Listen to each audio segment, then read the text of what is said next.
ሰላም ቤተሰቦቼ እንዴት ናችሁ? ዛሬ እንዴት ለራሳችን ደግ መሆን እንደምንችል በነገራችን ላይ ለራሳችን ደግ ካልሆነን ለሌላ ሰው ደግ መሆን አንችልም። ይሄን በደንብ ማሰብ መቻል አለብን። ለራሳችን ያልበላነውን ነገር ለሌላ ሰው አናበላም። ለራሳችን ያላደረግነውን ነገር ለሌላ ሰው አናረግም።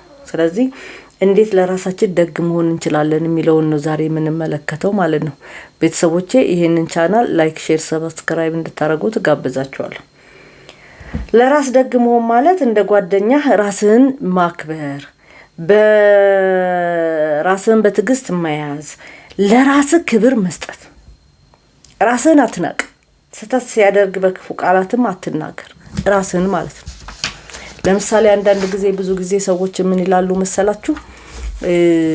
ለራሳቸው ክብር ስለሌላቸው የሆነ ጥፋት ሚስቴክ በሚያደርጉበት ሰዓት በሞትኩ በፈረጥኩ በምናምን ባልኩ ይላል።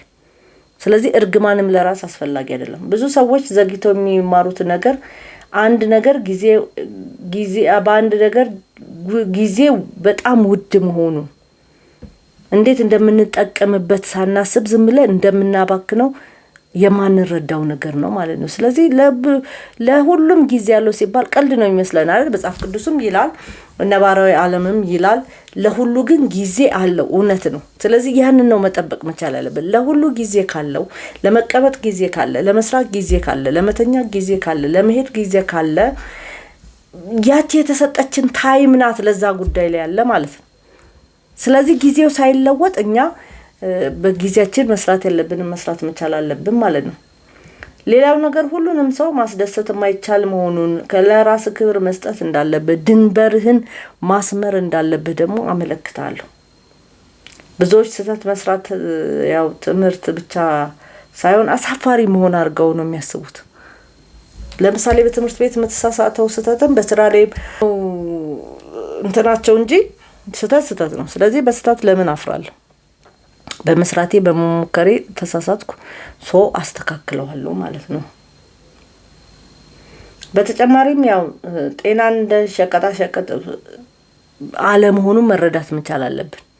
ሄደን ከሐኪም ቤት የምንገዛው ወይም ደግሞ ለሐኪም ቤት የምንሰጠው ወይም ምናምን አይደለም። በጣም ጠብቀን ሴኩር አድርገን ልንጠብቀው የሚገባ ነገር ነው ማለት ነው።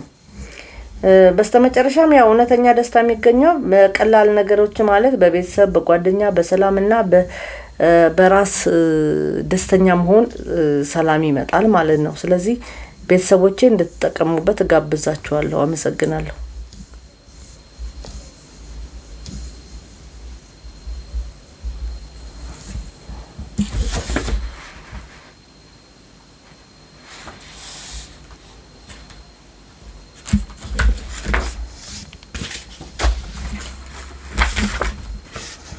Baby